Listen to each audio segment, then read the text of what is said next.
S.D. Boyan.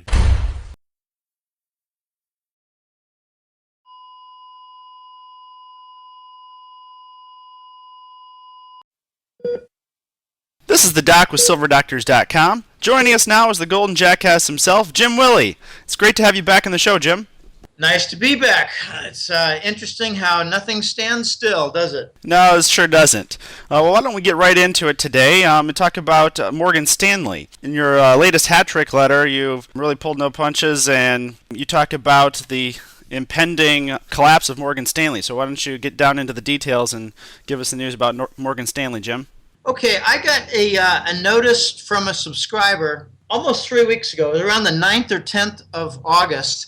And I was quick to send that on to Bill Murphy of GATA and the La Metropole Cafe because I wanted to get it out there on a billboard. And Bill Murphy is a big billboard. But what happened was I've got a subscriber to the Hat Trick Letter, and he has a very good friend. And that friend has a father who's a longtime professional fund manager at Morgan Stanley. And the word that I heard from his message way back on, I think it was the 9th or 10th of August, was that everything is going to hell. Everything is screwing up. Morgan Stanley has big problems with their liquidity, with their insolvency. There are other problems having to do with trading software, antiquated trading software from Smith-Barney era. He said that there are many long-standing veterans at Morgan Stanley who are selling all of their stock because the veterans expect Morgan Stanley to be the next Lehman Brothers and to fail soon. He didn't put a time frame on it, but it didn't sound like we're talking several months from here. It sounded like we're talking, just 2 or 3 or 4 months, like by Christmas time, that things are really breaking. Now, people should be aware that Morgan Stanley is probably the largest brokerage house in the United States. Several years ago, they merged with Dean Witter. They also merged several years ago with Smith-Barney. Now, I've done some simple math, and if you take their 17,500 brokers, and you assume of a normal, it could be off, but it's a good ballpark estimate, that they have 200 accounts per broker, then you come up with 3.5 million accounts. Now, background, just step back a minute. We've had the MF Global erupt in December. We had PFG Best, another futures account, bust. That happened, I think it was in July or maybe late June. Then we had a court ruling of the Sentinel Management Fund. That was a case from '09, and the appellate court actually ruled that since they couldn't prove any malicious intent and, complete, black and white motive to deceive, motive to defraud, motive to steal, no, all those private accounts have indeed been lost, and there's nothing illegal about the action. Okay, we've got all these cases, Doc, where, like MF Global and PFG, where the courts are basically saying private accounts, even though segregated, in brokerage firms can vanish. The billboard is very clear. Private accounts, even though segregated, can be stolen. I don't like the word vanish or disappear or rehypothecated. I like the word stolen because if you look at the bankruptcy law, it is extremely clear that if it's a brokerage firm, first in line are the brokerage private accounts. They're segregated. Segregated means they're segregated. That means they're first in line, as in segregated. The courts are saying they're not segregated, even though they're segregated. If you're not catching my drift, you're a moron. They're segregated, which means they're first in line and should be deemed repaired and remedied in full, unless and until the public sees private segregated stock accounts vanish from a giant conglomerate firm like Morgan Stanley. They will not wake up. This is very big, and I expect that we're going to get a jump. We're going to see a jump eventually into private brokerage accounts. And it doesn't look like it's going to be Merrill Lynch. It looks like it's going to be Morgan Stanley. If Morgan Stanley goes to dust and they have to start picking up the pieces because everything broke and you can't get at your accounts and you can't find information and your brokers aren't returning the calls and they go public about all these dangerous leverage positions that they've gotten, and then they start making comments about we're not sure when private accounts will be honored, then you're going to find out they've stolen a lot of accounts. I'm not saying they're going to steal all 3.5 million accounts for segregated private Morgan Stanley accounts. I'm saying some are going to go missing. I'm expecting that they're going to go missing. Who knows? Maybe it'd be 20% of them, but that would still be 700,000 accounts. That's how the public wakes up, Doc. Yeah, I fully agree that the public likely won't wake up until it happens to their own accounts. And like you said, the majority of the public isn't involved with the futures market and hedging risk, but they are involved with stock accounts, 401k accounts. So when their stock funds and their 401k funds are vaporized or rehypothecated, or more correctly, stolen, that's when they'll wake up. I definitely agree. Well, isn't it funny that I never heard the word rehypothecation until last December. What a strange word. I mean, doesn't it mean stolen? I'd like to focus, Doc, on what I believe to be one of the biggest threats to Morgan Stanley that's not discussed at all in the press, at all. All right, well, why don't we talk about that, Jim? It's the interest rate swaps. Now, if you look at the Office of the Comptroller to the Currency, you will see reports issued quarterly, and they're delayed. I got fooled. I'm no big veteran at checking out OCC data, but Rob Kirby helped me to understand something, that they're delayed. So when you had in late 2010 these OCC reports, it's on the derivatives. Which banks? You know, the big four banks, and then the other four banks like Wells Fargo and some of the smaller. The big four banks are loaded with interest rate derivatives. But one stuck out, and that was Morgan Stanley. And I mistakenly thought, well, it was the second half of 2010. But no, Kirby pointed out, no, it's data reported then, but it was from the previous 2 quarters. Morgan Stanley put on $8 trillion in interest rate swaps in the first half of 2010. I call him the designated hitter, baseball term, for Wall Street. Why didn't J.P. Morgan do that? Why didn't Goldman Sachs do that? Why didn't Bank of America do that? Why didn't Citigroup do that? Well, I've got a theory. It's simple. Because they expected later to kill Morgan Stanley, just like they killed Lehman Brothers. Lehman Brothers was killed because it had huge mortgage bonds, but they also had other things that weren't exactly desirable. Bear Stearns was killed because they were pro-gold and short the dollar. Well, they got to go. So they left. They're gone. Morgan Stanley created the false impression of a flight to safety in U.S. Treasury bonds. Take a look at the 10-year Treasury bond yield early in the year of 2010, and you will see that it was moving up to the 3.5% range. Alarm bells were going off. They were talking about quantitative easing and bond monetization by the Fed. All these bad things were starting to come. The U.S. Congress was unresolved in trying to bring down the deficit. So you had these $1.3, $1.4 trillion annual deficits. You had China and some of the favorite creditors backing out of buying Treasury bonds.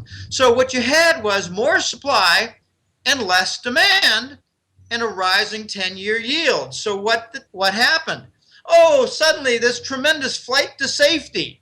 What a bunch of BS. I'm not a moron. I thought it was propaganda back then. And when I read the OCC report about the activity in 2010 by Morgan Stanley, $8 trillion in interest rate swaps, it all made sense. The 10-year Treasury bond yield went from 3.5% to 2% flat in 6 months.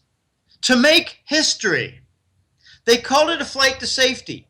You can believe that if you wish. I mean, there are Easter bunnies and, Snow White and the Seven Dwarfs, and there are all kinds of nonsensical fairy tales out there. If you want to believe the flight to safety in Treasury bonds with growing debt, shrinking buyers, and the Fed stepping in, well, go ahead, be the moron for the day.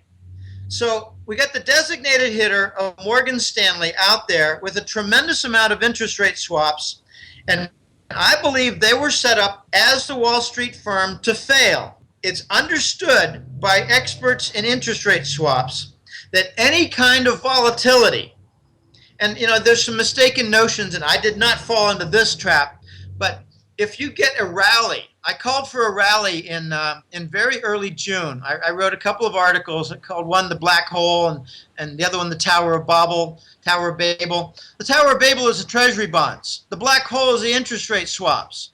One supports the other. They're both going to fail.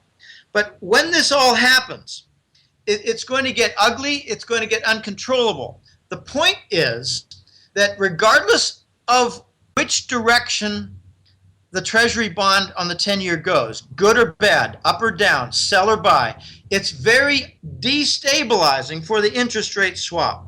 I made a call in early June that we would see a rally in the treasury bond from 2.0, from 1.7. I got that wrong.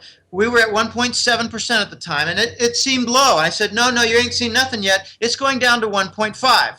Well, it did. True forecast. Way to go, Jim. But it went down to 1.4. It sounds all virtuous. It sounds like, well, that relieved. My point was that it was going to relieve J.P. Morgan's bond situation. Well, it did, but it did not relieve the interest rate swap. Because think of it like a Tower of Babel. It's huge. It's up 150 stories. Well, every year, more debt makes it like 170 stories. Another year, more debt, 200 stories high. Well, think of the interest rate swap as showing its instability with the tower shifting to the left. Okay, to the left could be a rally in treasury bonds. Well, then it shifts to the right. To the right is maybe a sell-off in treasury bonds. Doesn't matter left or right, it's still destabilizing. They lose a tremendous amount of money whenever the treasury bond moves in a short period of time. It's been moving a lot. It's gone from 1.4 up to 1.7 again. Again, it's destabilizing the interest rate swap. I call it the buttress to the Tower of Babel. This is impossible to stop the losses. And notice back in mid-May, J.P. Morgan admitted that they had some losses. Well, they lied. They said it was over European sovereign bonds. They'd gone unstable over the last 6 weeks. Well, again, Rob Kirby and I put our heads together. We looked at it. We checked out various things, and we saw that Italian bonds were stable, French bonds were stable, Spanish bonds were stable, and Greek bonds got better. So J.P. Morgan lied. Overall, their sovereign bond picture improved over the 6 weeks that they referred to. But what did change? It was a 10-year treasury bond. It moved a lot. It moved way too much. It moved 50, 60 basis points. It moved in the wrong direction. Went from 1.7% up to 2.4%, went back down to 1.7. That's movement of the tower to the left, to the right. It's just breaking its buttresses in the interest rate swaps. So we called J.P. Morgan a liar. My best source came up to me and commented, it's not a $2 billion loss with J.P. Morgan. It's more like 18. And a year from now, you'll find that their losses are more like $100 billion because their entire system of supporting the treasury bonds with the derivatives called interest rate swaps that create an artificial demand, end demand, for the bond. There's no buyer. There's no buyer at all. It's not the Chinese, not the Japanese. It's not the Russians, not the Koreans. There's no buyer. It's an interest rate swap. Creates false, artificial demand, and there's your rally. There's your flight to safety. So this is going to come unglued, and my source actually said an entity from the East, which is often China but not always China, an entity from the East has sabotaged J.P. Morgan's interest rate swap machinery, and it will break and will not stop in its deterioration until it's broken. It's not stoppable. So, Doc, this is very weird stuff. The derivatives very abstruse, they're sophisticated, they're very hidden in how they operate, but it's coming apart at the seams, Doc. And the average investor has no idea really what derivatives are, much less how they function. Essentially, it's over a 1 quadrillion market. And JP Morgan alone, I believe, has over 70 trillion in interest rate swaps. Yeah, and more all the time. So you have to wait another quarter for the next OCC report to come out. And when it does come out, the first thing I'm going to look for is Morgan Stanley again alone? Or are other Wall Street firms shouldering some of the burden on supporting the Treasury bonds and this artificial demand for Treasury bonds? There's no flight to safety. I mean, along with this propaganda about, flight to safety in U.S. bonds, they have the stories of Europe is in trouble, the United States is benefiting. No, they're not. They're both in trouble. Right. I've maintained that the U.S. is Greece times 100, probably Spain times 20.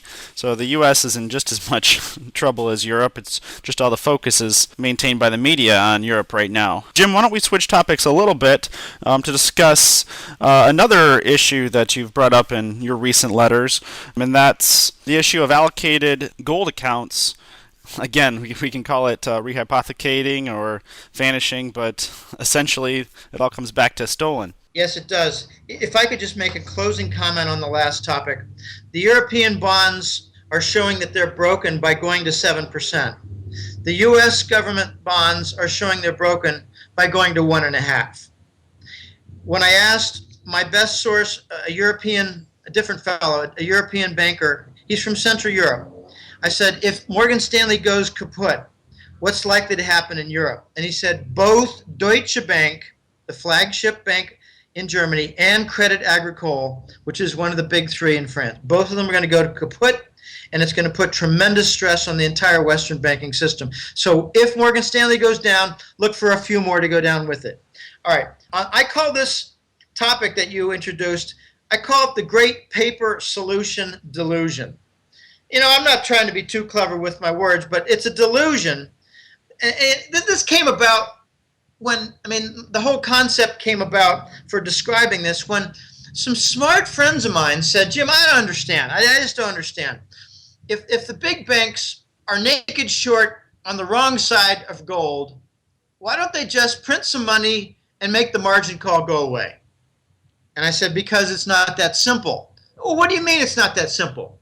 Well, because their margin calls aren't fixable by cash. Well, why not? All margin calls are fixable by cash. I said, why are they off market?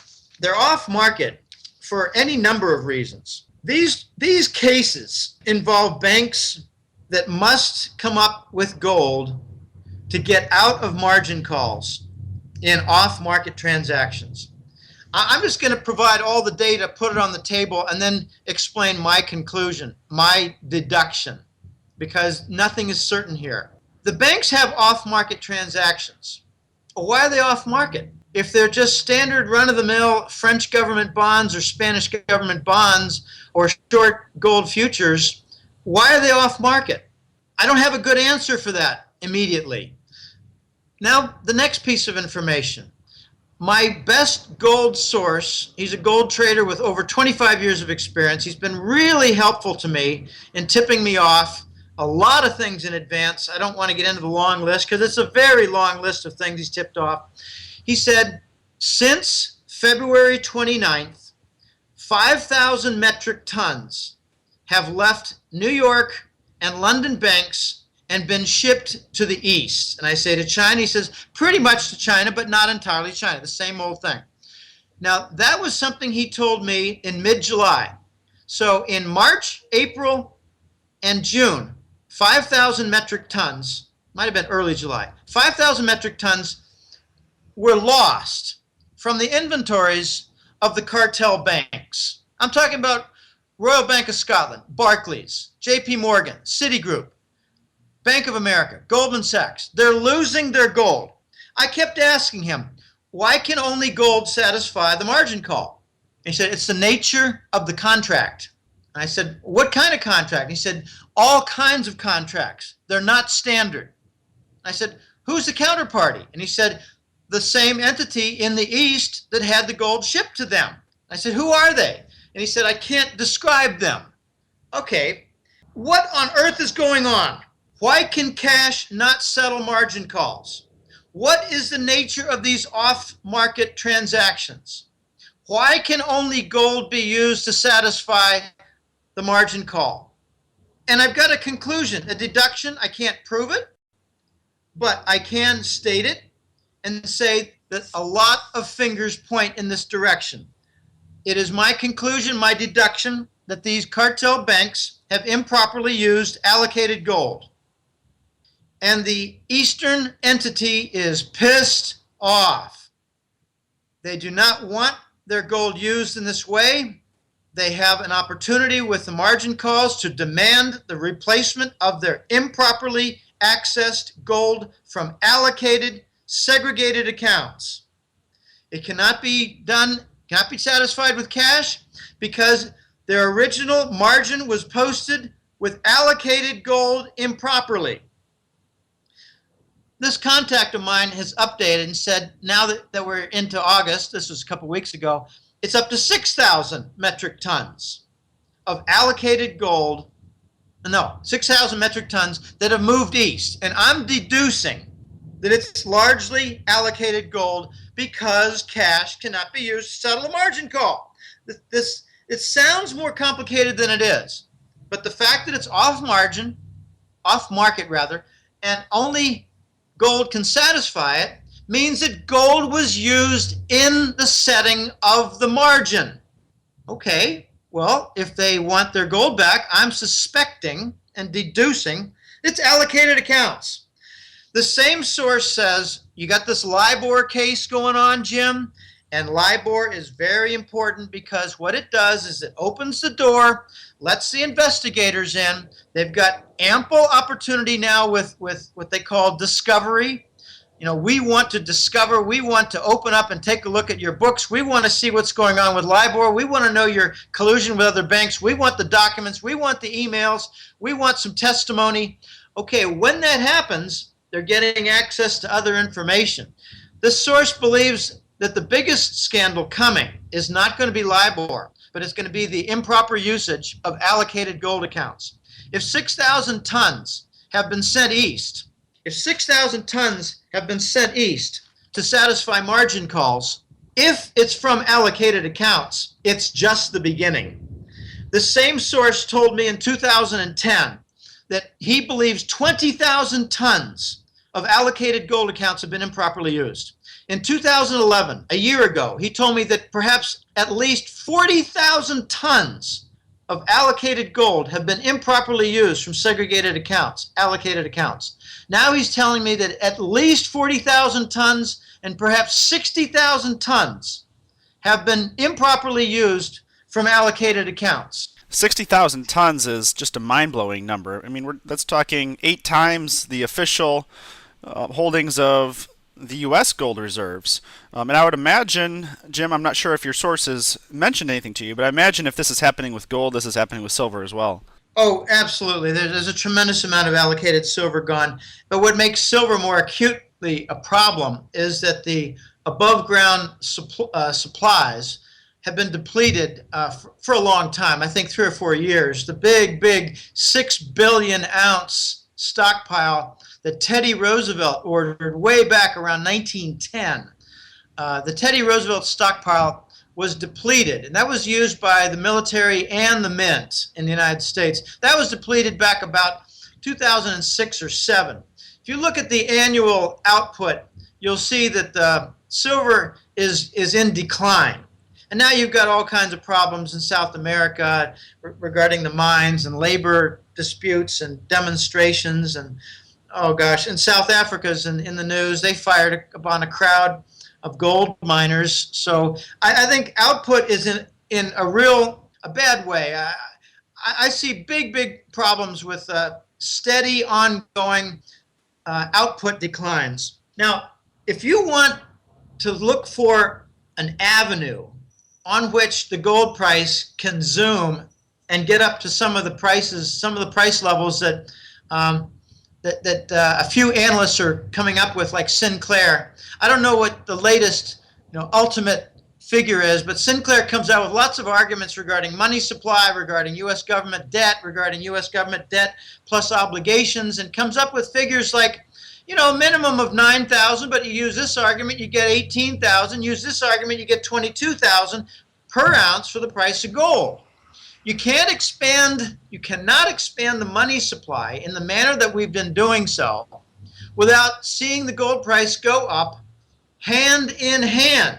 This is not an issue over, well, what's the price of gasoline or what's the price of cotton or scrap plastic. It's a matter of how much new money are they shoving into the system to bail out the banks, to bail out the derivatives, to fix whatever they think needs to be fixed. No.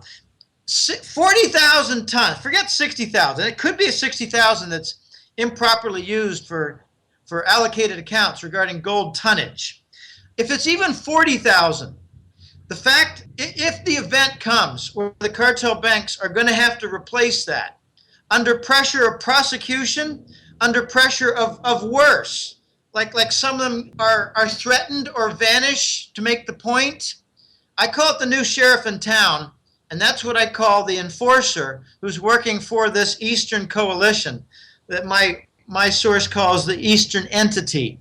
It's a coalition of people.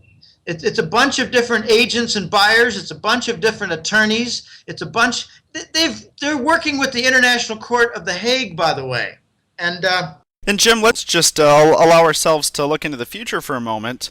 Imagine you're one of global investors who supposedly own those 60,000 metric tons of allocated gold. You've had your account for, say, 20, 30 years. You receive your statements. They've got bar numbers on them. You occasionally have seen pictures of your gold. So let's just imagine what might happen to the price of gold when perhaps hundreds of thousands of individuals and investors who believe they have a high percentage of their portfolio allocated to physical metal suddenly realize they have nothing.